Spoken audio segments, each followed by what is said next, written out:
Buen día. A continuación hago exposición del caso práctico sobre trabajo y tiempo en el siglo XXI. Mi nombre es Marlon Osorio García, estudiante de máster en Dirección Estratégica y Tecnología de Información. Soy de Cali, Colombia.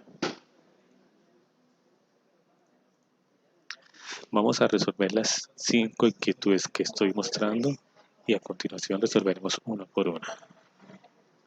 ¿Qué elementos de Fordismo siguen vigentes en la mayoría de instituciones? Antes de hablar de qué elementos del Fordismo siguen vigentes, debemos identificar cuáles son estos elementos. Según Antunes, en un documento escrito en el 2003, documento que se llama Historia reciente del trabajo y los trabajadores, apuntes sobre lo tradicional y lo nuevo, lo que cambia y permanece en el mundo del trabajo, se distinguen 6 elementos. Producción en masa. Producción en masa es un esquema en el cual se busca la producción basada en líneas de montaje para la fabricación de objetos a gran cantidad. Líneas de montaje. Proceso de descomposición de la fabricación de un objeto en pasos o etapas. Productos homogéneos. Los productos homogéneos son objetos que carecen de características que lo diferencian de otros. Al ser homogéneos también tienen costo homogéneo. Control de tiempos y movimientos. Técnica de eficiencia en el negocio que busca establecer tiempos estándar y mejorar los métodos de trabajo. Producción en serie. Esquema de organización de trabajo donde cada trabajo se especializa en una función específica. División de funciones. Esquema que busca la especialización de un trabajador en realización de un mismo trabajo o función. Ya identificados los elementos de Fordismo, ahora sí miremos cuáles de ellos siguen vigentes.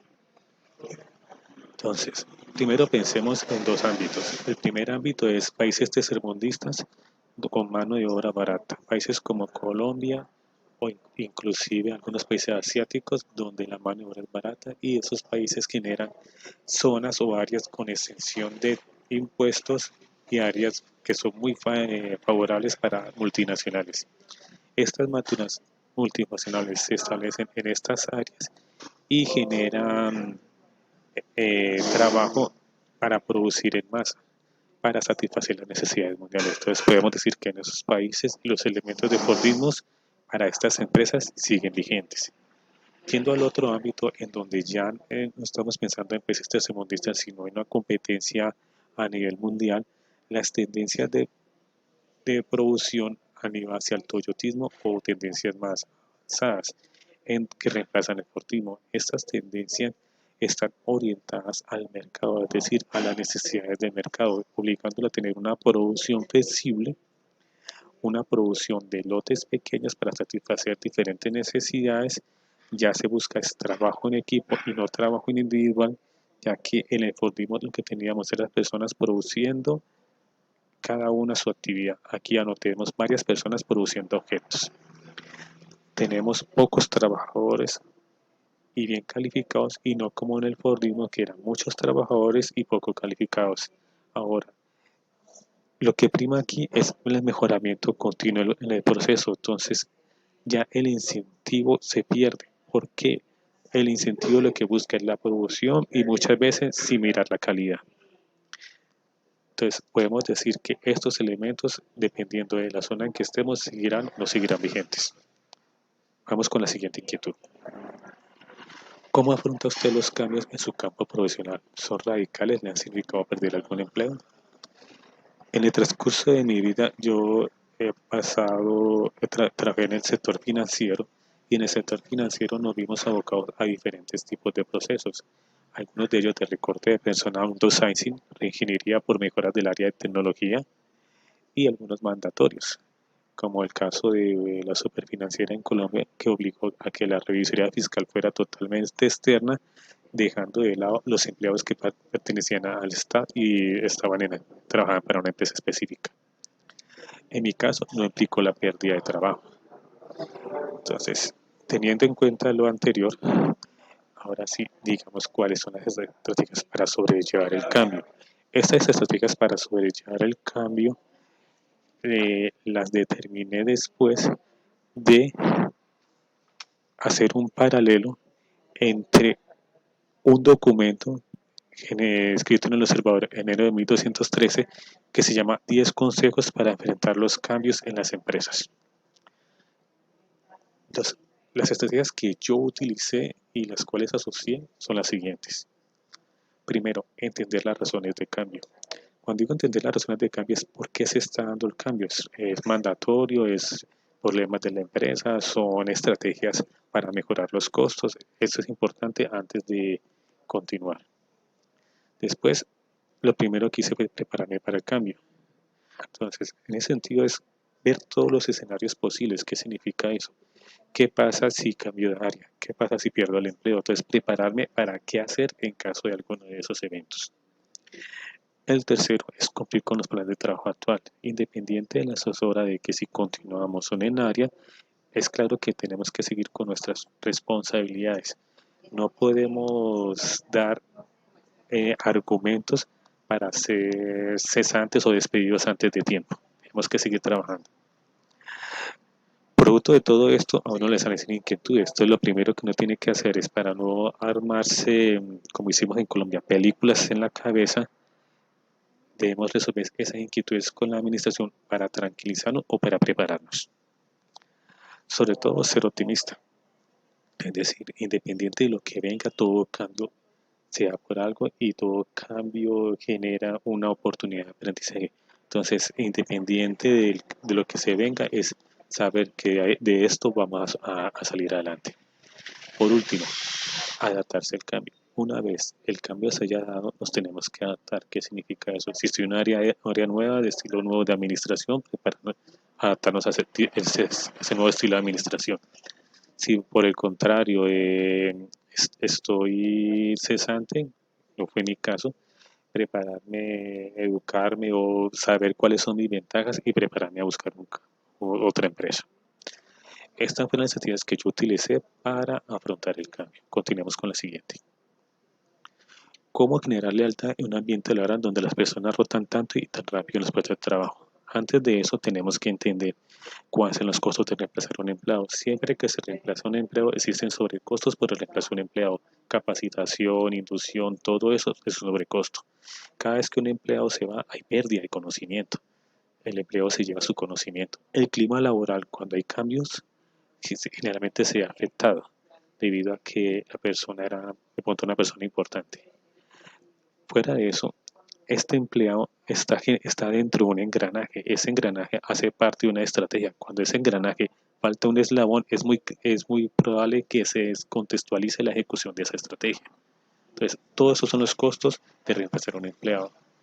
Ahora, lo primero que tenemos que hacer es identificar cuáles son los funcionarios claves. Para identificar los funcionarios claves debemos tener en cuenta, primero, cuáles son sus competencias, cuál es el compromiso de ese funcionario. Mire que estamos hablando de funcionario y no de cargo. Las evaluaciones de desempeño son buenas, el conocimiento que tiene este empleado, la relación con los clientes, es un empleado que tiene buenas relaciones con el cliente, entonces es importante el empleado para la organización y las intenciones de progresar. Cualquiera de todas estas 6 variables pueden hacer que un funcionario sea clave para la organización. Por último, ya sabiendo cuáles son los costos, cuáles son ya identifiqué los funcionarios que ahora sí tenemos que definir las estrategias para retención de personal.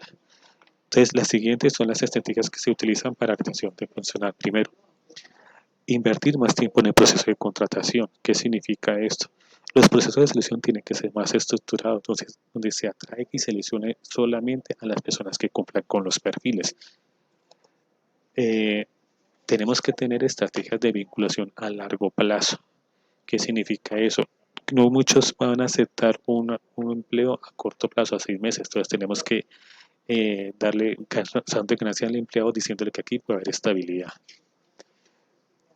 También es importante que en este proceso de selección se involucren a varias personas en la selección de la persona. La segunda estrategia es invertir en los empleados. ¿Qué significa eso?